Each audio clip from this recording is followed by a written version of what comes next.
ซุปเปอร์ทรัค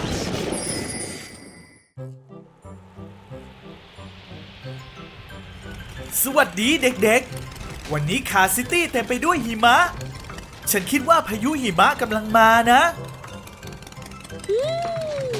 โอ้ฉันรู้แล้วนายกำลังไปบ้านของซานต้าเพื่อเยี่ยมเขาใช่ไหมไม่ต้องห่วงอีกไม่นานก็ขึ้นไปถึงข้างบนแล้ว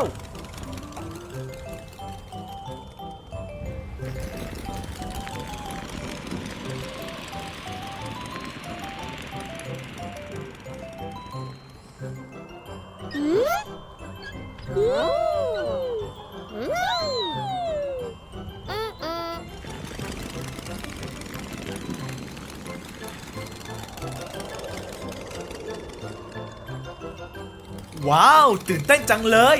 ฉันสงสัยว่าซานต้าจะเป็นยังไงนะโอ้แย่จังเลยซานต้าไม่อยู่ที่บ้าน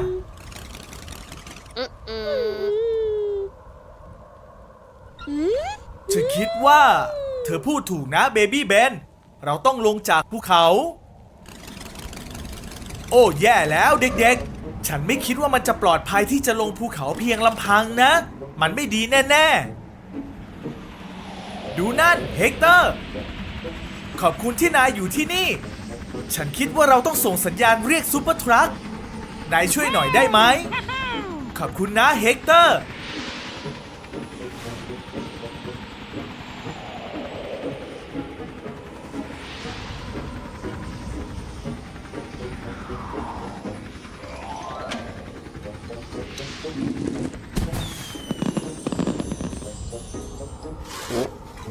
โอ้ข้าวนายบ้าไปแล้วนายจะมาตักหิมะในอากาศแบบนี้ไม่ได้นะ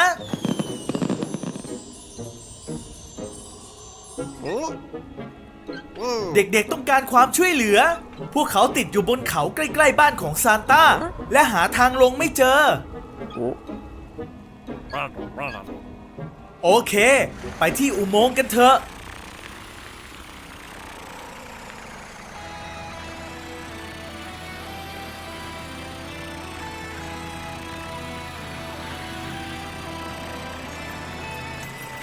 จะต้องแปลงร่างเป็นอะไร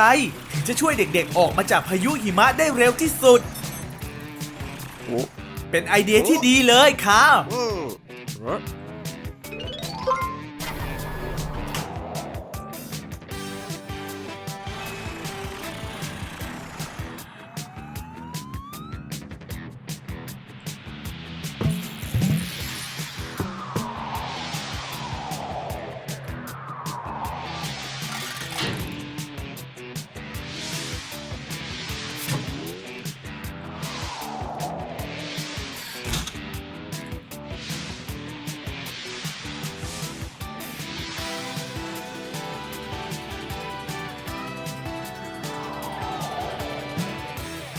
เรายังต้องการอะไรอีกไหมซูเปอร์ทรัคเป็นความคิดที่ดีซูเปอร์ทรัคเราต้องการสิ่งที่ใช้บรรทุกเด็กๆโอเคซูเปอร์ทรัคพร้อมที่จะไปช่วยเด็กๆหรือยังตอนนี้ขึ้นไปช่วยเด็กๆบนภูเขากันเถอะ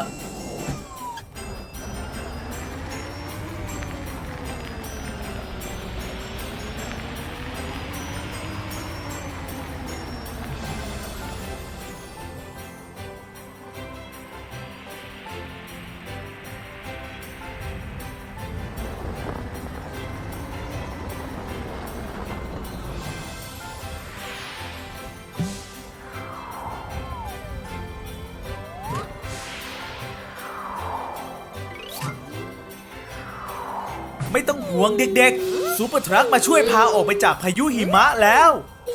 แต่ก่อนอื่นพวกเธอต้องเข้าไปอยู่ในรถพ่วงเพื่อที่ซูเปอร์ทรัคจะได้พาลงจากภูเขา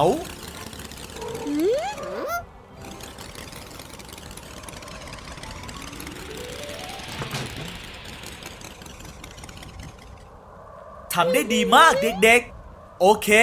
ซูเปอร์ทรัคได้เวลาเลื่อนสกีแล้ว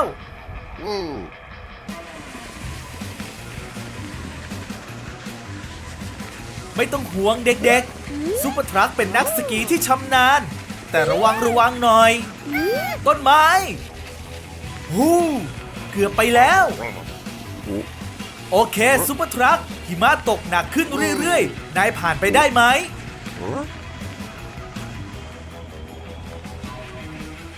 ว้าวจับแน่นๆนะเด็กๆเราเกือบจะถึงแล้วเอาล่ะเด็กๆหลับตาลงมันจะมีละอองหิมะตอนที่เราหยุด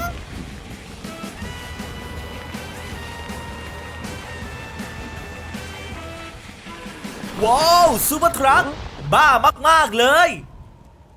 ทำได้ดีมากเด็กๆเธอกล้าหาญมากๆโดยเฉพาะเธอนะเบบี้ฟรานซิส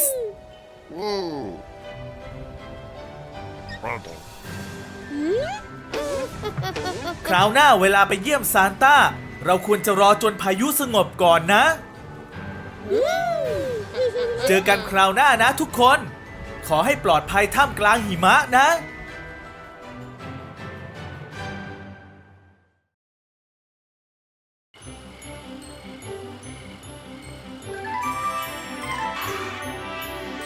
สวัสดีแมทมันเป็นคืนที่เหมาะจะดูดาวจริงๆเลย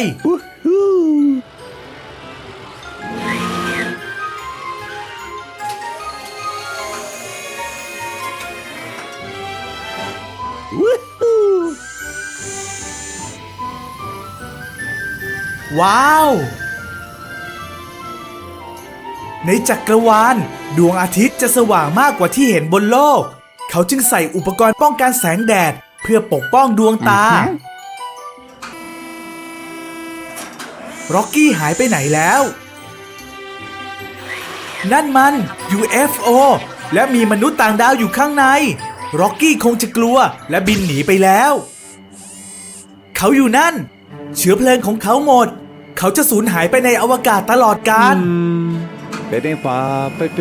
ป็นความคิดที่ดีแมทนี่คืองานของซูเปอร์ทรัค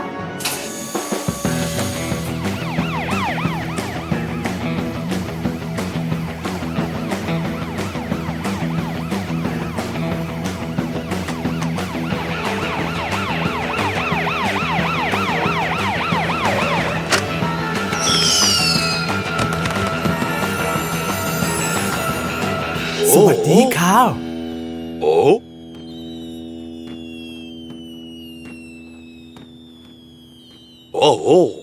ร็อกกี้กลัวมนุษย์ต่างดาวและเชื้อเพลิงของเขาหมดเขากำลังจะหายไปในอวกาศตลอดกาล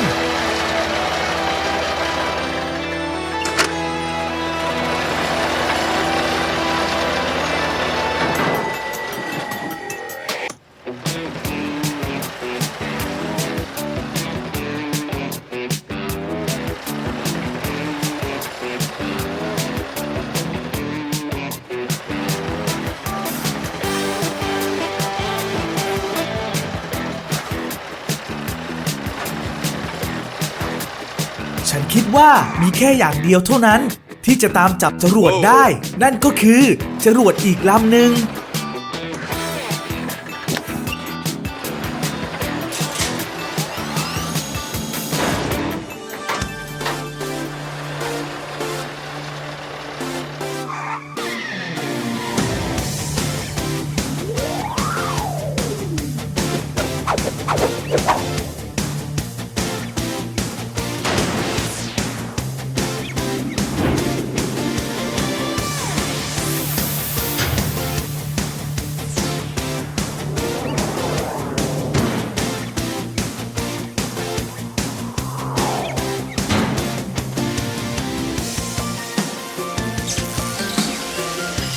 ว้าวนายคือซูเปอร์จรวด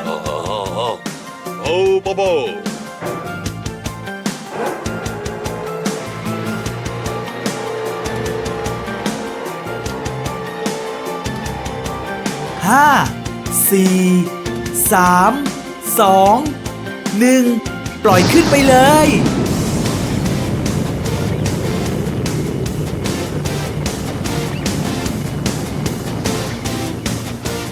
ไปเลยซูเปอร์ทรัคไปเลย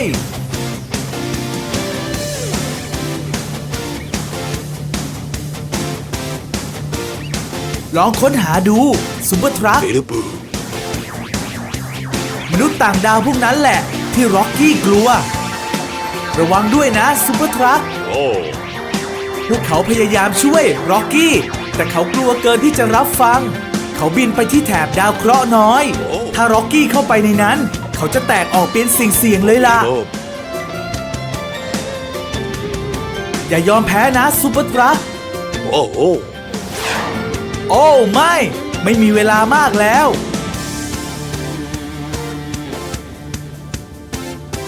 นายเจอเขาแล้วเป็นความคิดที่ดีที่จะแบ่งเชื้อเพลิงของนายให้กับเขาตอนนี้เขาสามารถบินกลับโลกพร้อมนายได้แล้วมาเถอะหน้าร็อกกี้มันขึ้นอยู่กับนายแล้ว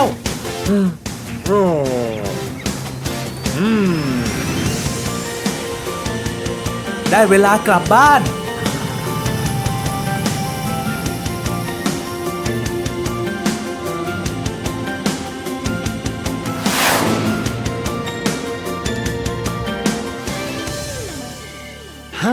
นายเห็นทุกอย่างผ่านทางกล้องดูดาวเหรอแมท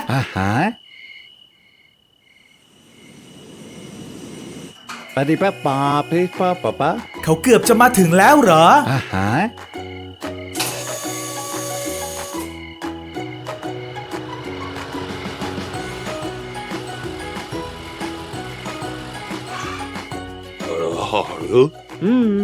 มาพี่เนี่ยมาบ้าไปเนี่ยมาบ้า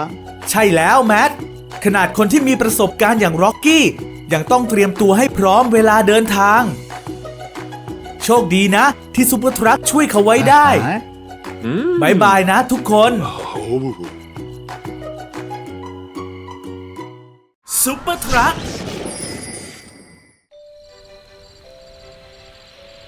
ช่างเป็นค่ำคืนที่งดงามแต่ไม่มีใครอยู่ที่นี่เลยโอ้อาจจะตัดสินใจเร็วไปหน่อยเอ๊ะนั่นมันไทเลอร์และเขาแต่งตัวซะเต็มยศเลยนายมาทำอะไรที่ร้านทาสีของทอมในวันคริสต์มาสอีฟแล้วนายแต่งตัวเป็นกรินช์ทำไมหวังว่านายคงไม่ได้กำลังวางแผนจะทำอะไรนะมันเป็นวันคริสต์มาสนะไทเลอร์ยอมรับมาซะดีๆฉันจับตาดูอยู่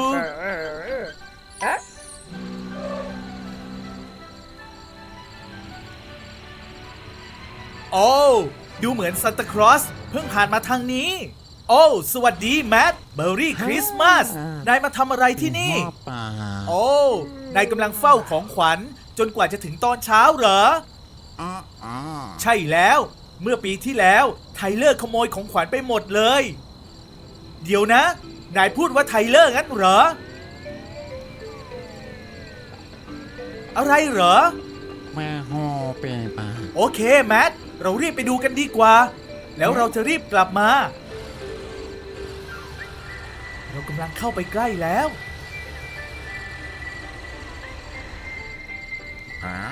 นายเจออะไรไหมแมทลำโพงเหรอแปลกมากใครเอามาวางไว้ตรงนี้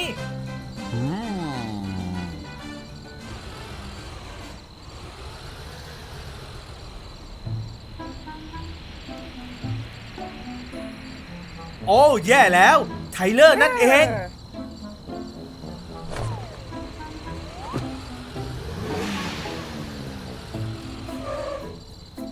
นายไม่สามารถทิ้งของขวัญไว้ตรงนี้แต่เราต้องหยุดไทเลอร์เป็นความคิดที่ดีเรียกซูเปอร์ทรัคเถอะ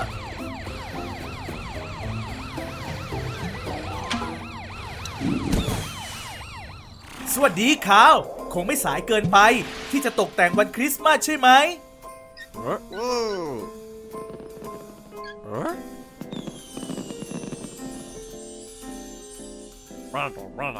เอาละคาซิตี้ต้องการความช่วยเหลือในคืนนี้เดอะกรินช์ฉันหมายถึงไทเลอร์ขโมยของขวัญและเราไม่รู้ว่าตอนนี้เขาอยู่ที่ไหนเขาทำอีกแล้วฉันรู้นายรู้ใช่ไหม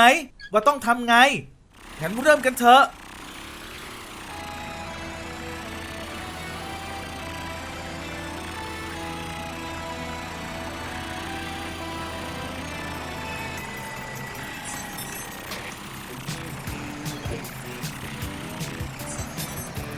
โอ้รถเลื่อนหิมะไท ทำได้ดีมาก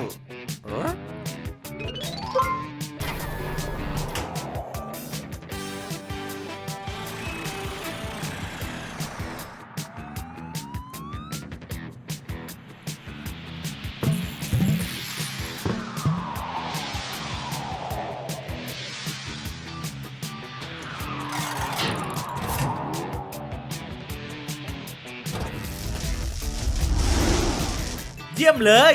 ไทเลอร์หมดโอกาสแล้วล่ะ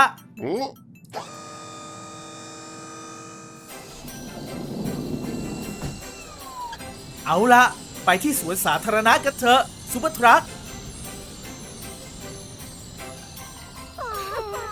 เด็กๆ เธอมาทำอะไรกันตรงนี้ เธอทั้งคู่ควรจะอยู่ในห้องนอนนะ โอ้ดนตรีปลุกเธอขึ้นมา และพวกเขาก็พบว่ากล่องของขวัญหายไป ไม่เป็นไรเด็กๆ ทำไมไม่เงยหน้าขึ้นไปดูล่ะ ว่าใครกำลังมา ฮ่าฮ่าถึงไม่ใช่ซานต้า แต่ก็คล้ายๆนะ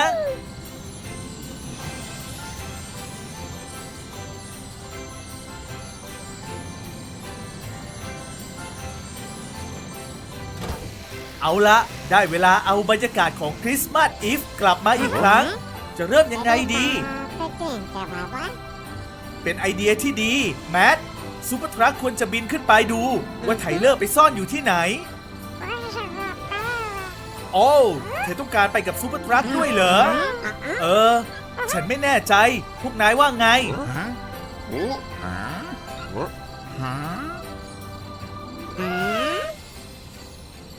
เอาละไปกันเลยเด็กๆ มันคือวันคริสต์มาส โอเค พร้อมจะเหาะกันแล้ว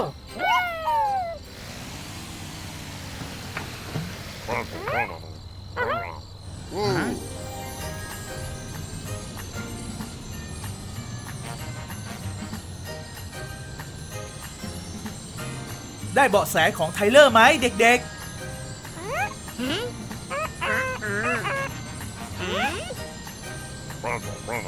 ใช่แล้ว เขาพยายามหนีออกจากเมือง แต่เป็นไปไม่ได้เลย เพราะถนนทุกสายถูกปกคลุมไปด้วยหิมะในคืนนี้ ใช่แล้วเบบี้แมทเขาสามารถออกจากคาร์ซิตี้ทางแม่น้ำเสียดายที่นายไม่ได้แปลงร่างเป็นเรือนะซูเปอร์ทรัคไม่เป็นไร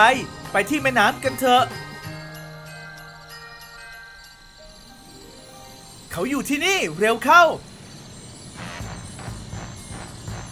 มันจบแล้วไทเลอร์ เอาของขวัญคริสต์มาสมาคืนให้เรา หยุดขยิบตาข้างเดียวแบบนี้ได้ไหม มันน่ารำคาญมากๆ โอ้โอ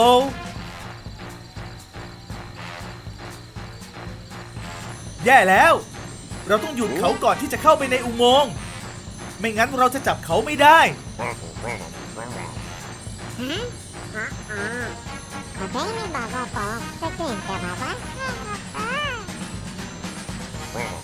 ซูเปอร์ทรัคเด็กๆ ขอให้นายบินไปใกล้ไทเลอร์มากที่สุด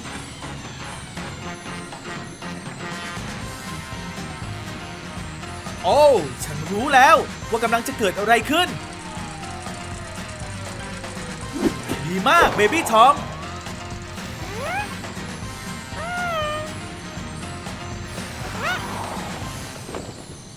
เยี่ยมเลย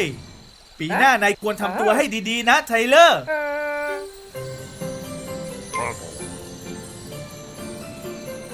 ทำได้ดีมากทุกคน เด็กๆ เราโชคดีที่มีพวกเธออยู่ใกล้ๆนะ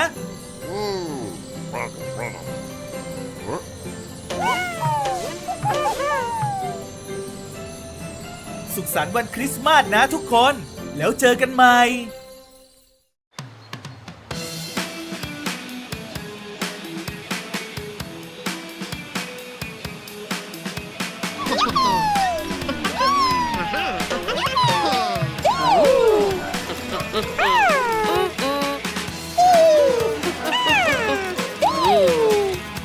สวัสดีเด็กๆ ได้เวลาโชว์ความสามารถของเธอให้คาร์ซิตี้ดูแล้วเบบี้แอมเบอร์และเบบี้ฟรานซิสพร้อมจะโชว์ให้ดูหรือยัง เยี่ยม โอเคเบบี้แอมเบอร์เธอขึ้นไปก่อน ประจำที่ เตรียมตัว ไป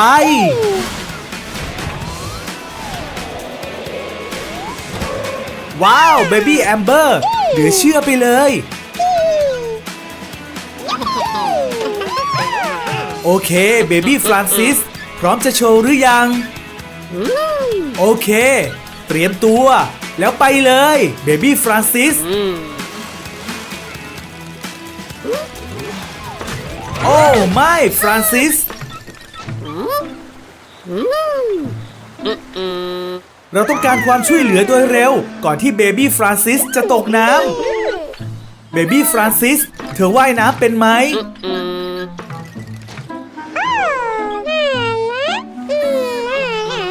เป็นความคิดที่ดีเบบี้แอมเบอร์ไปตามซูเปอร์ทรัคมาเร็ว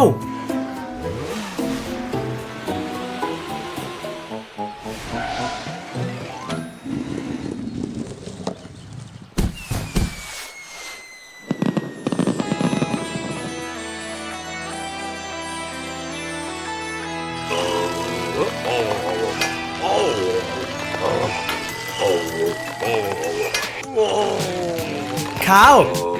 นายต้องมาเร็วๆเบบี้ฟรานซิสพยายามจะแสดงโชว์ความสามารถแต่ตอนนี้เขากำลังจะตกน้ำ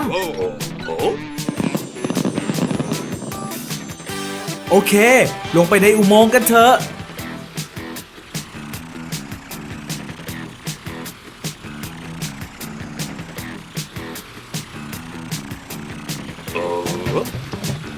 จะแปลงร่างเป็นอะไรเพื่อช่วยเบบี้ฟรานซิสที่กำลังจะตกน้ำ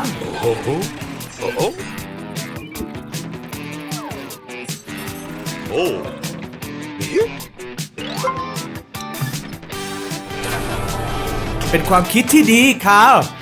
แปลงร่างเป็นเรือโฮเวอร์โบ๊ทมันแข็งแรงพอที่จะคว้าเบบี้ฟรานซิสเอาไว้ได้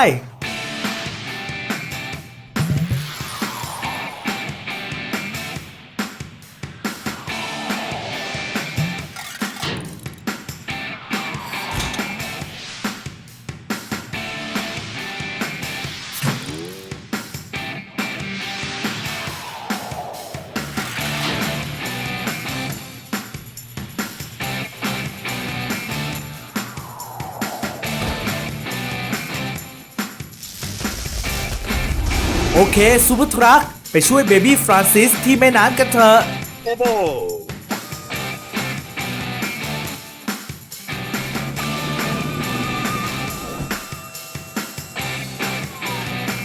ฉันหวังว่าเบบี้ฟรานซิสจะยังค้างอยู่บนทางลาดนั่นนะไปกันเถอะซูเปอร์ทรัค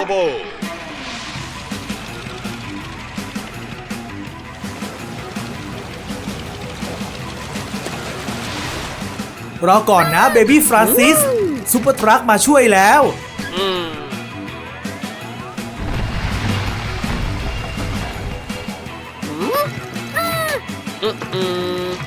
โอ้ไม่นะซูเปอร์ทรัคทางลาดกำลังพังลงมาเราต้องเอาเบบี้ฟรานซิสออกมาจากตรงนั้นเดี๋ยวนี้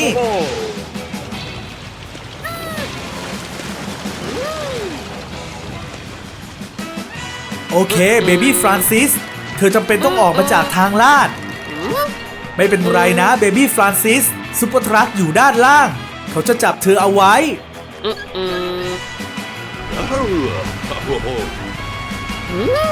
เบบี้ฟรานซิสเราไม่มีเวลาแล้ว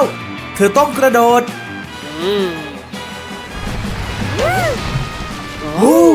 เบบี้ฟรานซิสเป็นไรไหมขอบคุณพระเจ้าทำได้ดีมากซูเปอร์ทรัค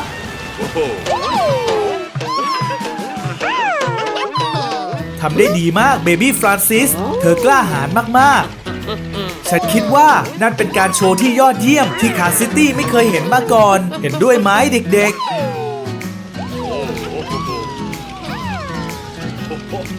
แล้วเจอกันคราวหน้านะทุกคน